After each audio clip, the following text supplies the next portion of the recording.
Cool. Yay, good. Hi, Amy, again. Hi, Meg. We totally haven't just said already hello, just like 2 minutes ago. So hello, whoever is watching this.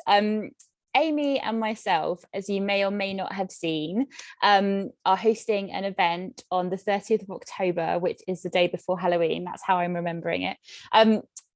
And we thought it would be a really nice idea to do a little video of us really just having a chat, because we have only met online. Well, we met via online, and we've only met once in real life. We met this year. We were both members of the Anti-Diet Riot Club community, and that's how we connected. But we felt like lots of people that follow me might not know Amy, and lots of people that follow Amy definitely probably won't know about me and the sort of the stuff that we kind of do. So we thought we'd just do a quick, short, casual chat. So you might have a bit of more of an idea about what to expect on the 30th if you're thinking about joining us.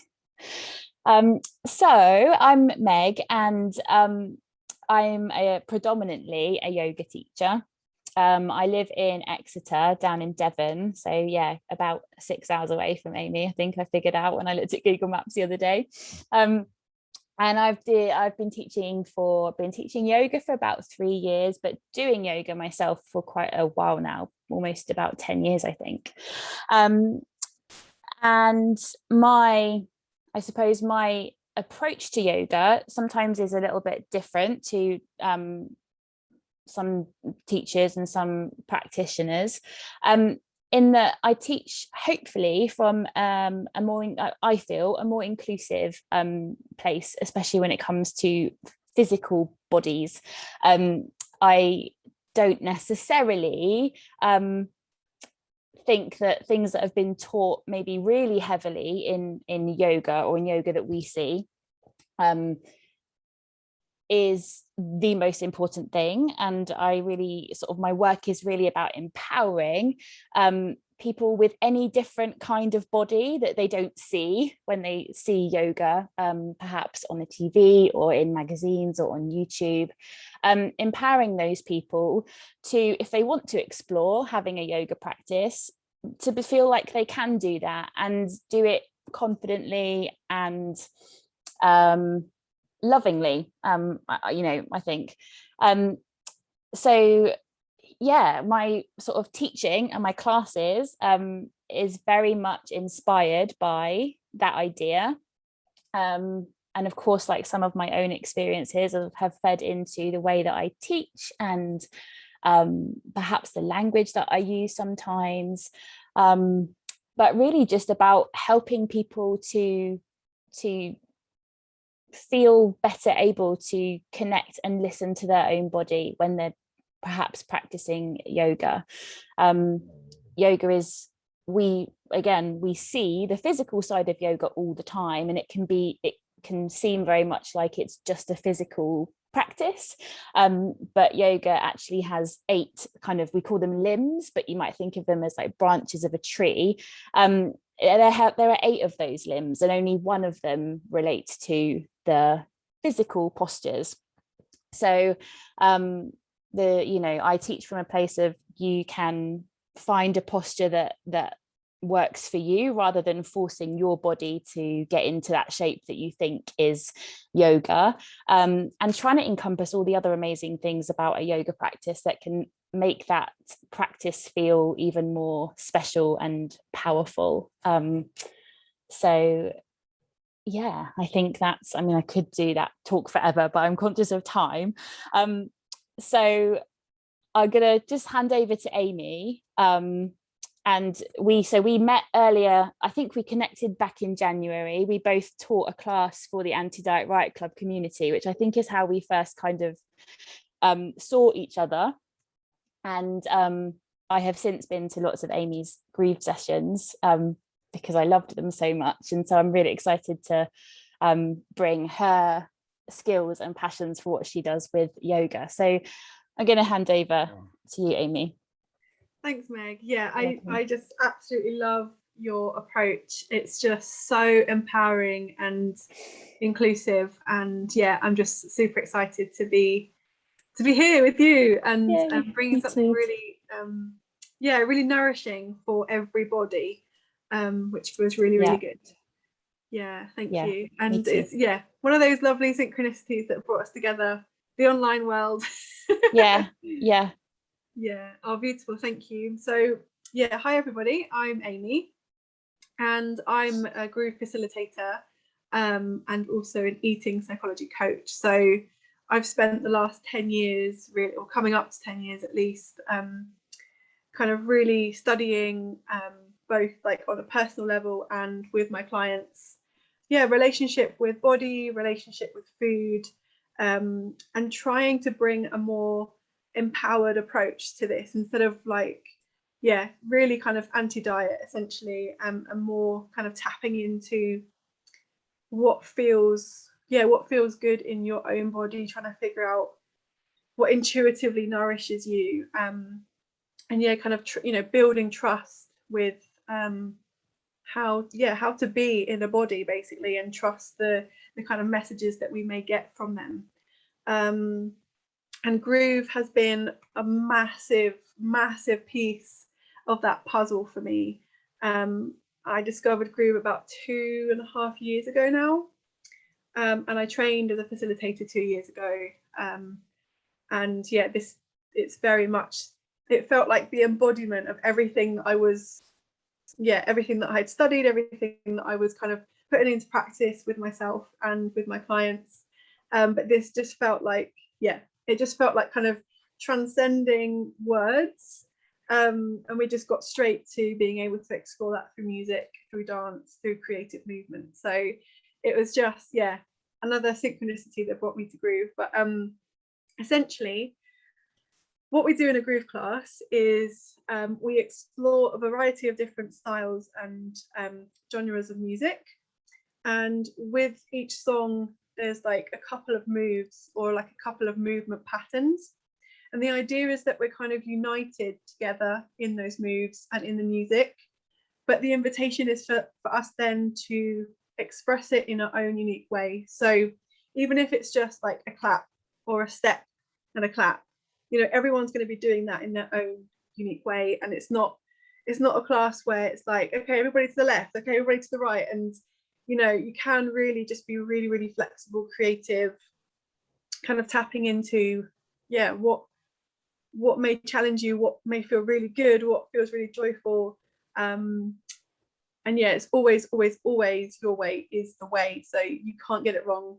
And I think that's the most beautiful thing to hear on and off the dance floor, that you can't get it wrong. I think I think diet culture has taught us that we are wrong in so many ways. So getting told and reminded whilst dancing that you can't get it wrong is a really, really beautiful thing. And I think that you bring so much of that into that as well, Meg, into your classes, that it's just no wrong way. Like, listen to your body, and trust that you can do what's best for you.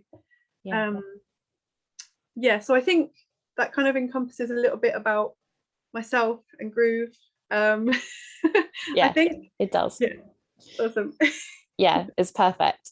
And I think we the reason that we found similarities, didn't we? I think in, I suppose, both of our approaches, even though we share different practices with people, we found similar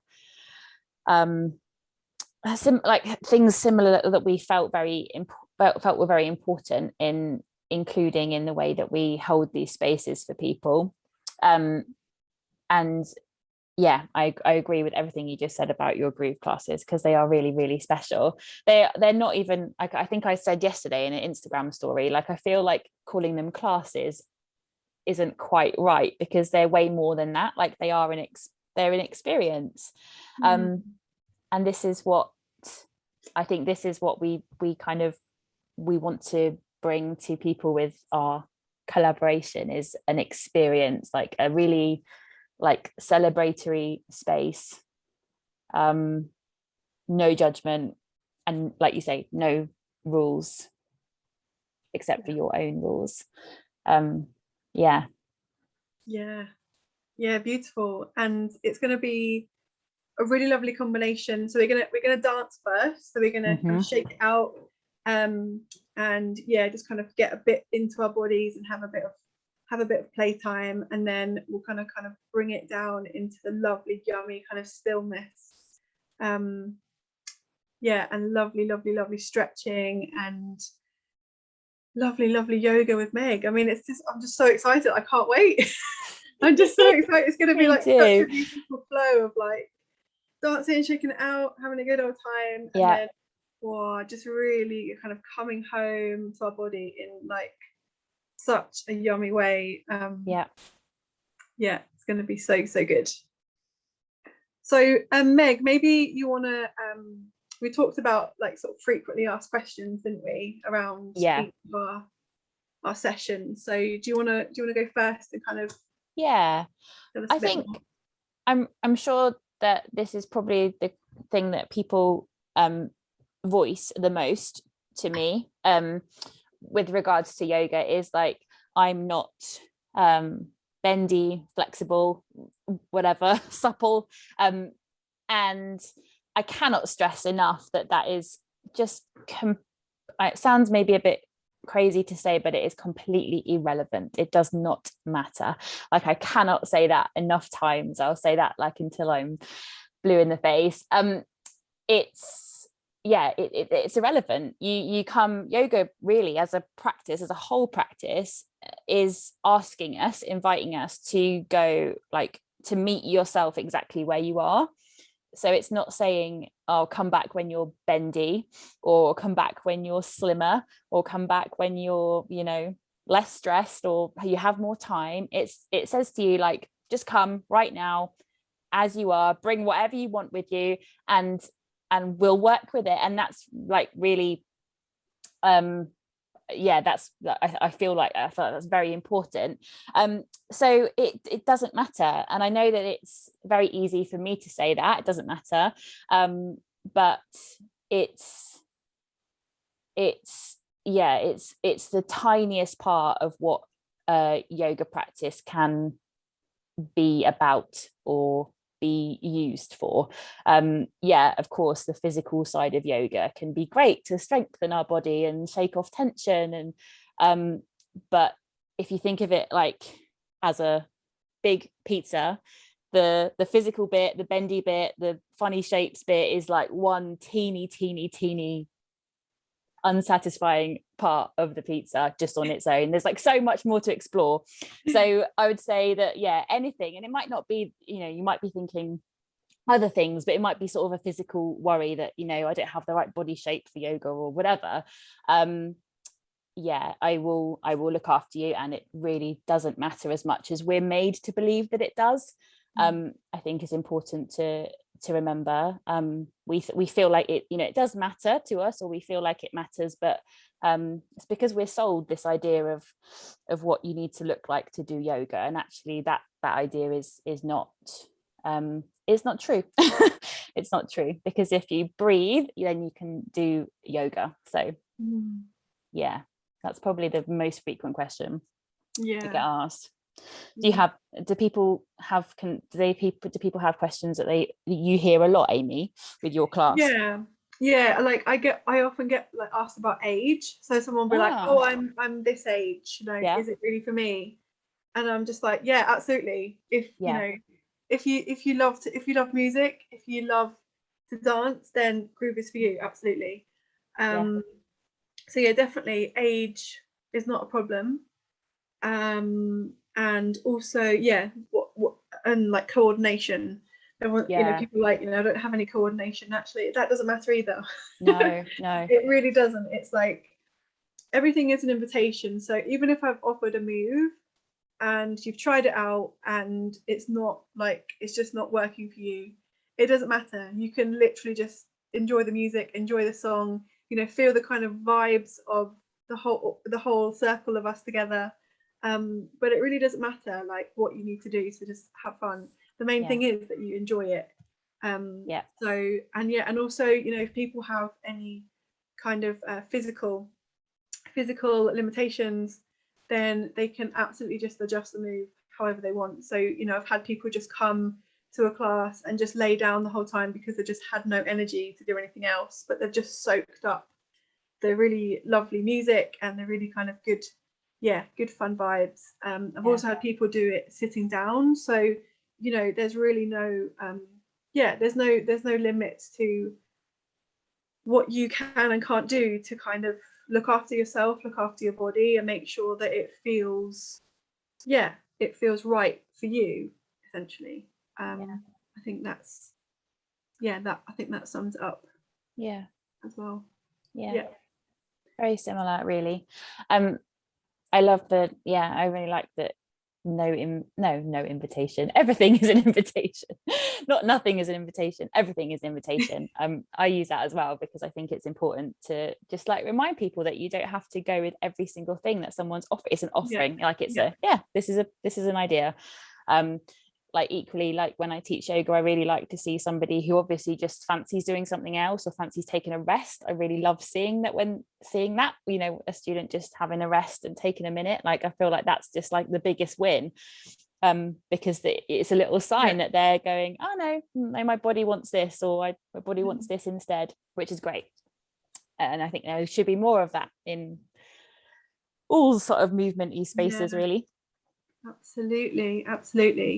It feels kind of it feels like a really safe space that we're co-creating, Meg, and it feels like also really revolutionary. I feel like Harry and Becky will be proud when they enter the right club and that we're, you know, coming together, because like you say, I feel like more spaces like this are needed where we can really just find those spaces that feel safe for us to express ourselves, to, you know, connect and share stories, and, you know, connect with people that are perhaps, you know, going through something similar to us, as well, you know, be it kind of how like a body shape, a body size, you know, whatever's going on in our life as well. You just never know who's going to be in that circle, right? And I always feel like you sort of, you know, trust that whoever shows is going to be kind of complemented, and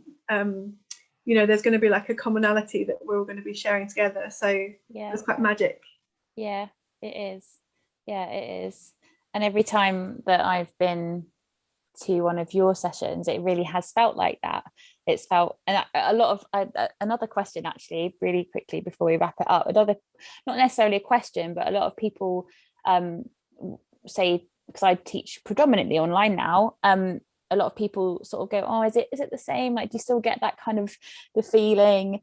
And while of course, like, I don't think there's any substitute for us all being in the room together, but I'm always like surprised by the feeling of everybody, even though we're on Zoom, like the warmth of people, and I think with Groove, like there's nothing like when you see a little screen just full of other people just dancing away in their living rooms, like in whatever area of the country, like it's just like that's connection. Like it still feels incredible. And so I would say, like, if that's on your mind, like, don't be put off by the fact that we're online, because I think we can still really create that really lovely connection with each other, even though we're not physically together. Absolutely. It's so special. And like you say, you know, we can connect from Norwich to Exeter. We're like connected, which feels really and special. Everywhere in between, maybe. And everywhere in between. Cool. Absolutely. So come and join us on the 30th of October, 10 a.m. to 12:30 p.m. We're going to be dancing, we're going to be yogaing, and we're just going to be having the best time and really coming home to ourselves and just giving ourselves a bit of love, giving ourselves a little bit of kindness, which I think that, you know, we can all do with some more, for sure. Always. Always. Yay. I can't wait. I can't wait either. I'm so excited. And if you have any questions, just get in touch with us. We'll put all the details in the comments and in the post. So yeah, we really look forward to seeing you and connecting with you soon. Loads of love. Bye. Bye.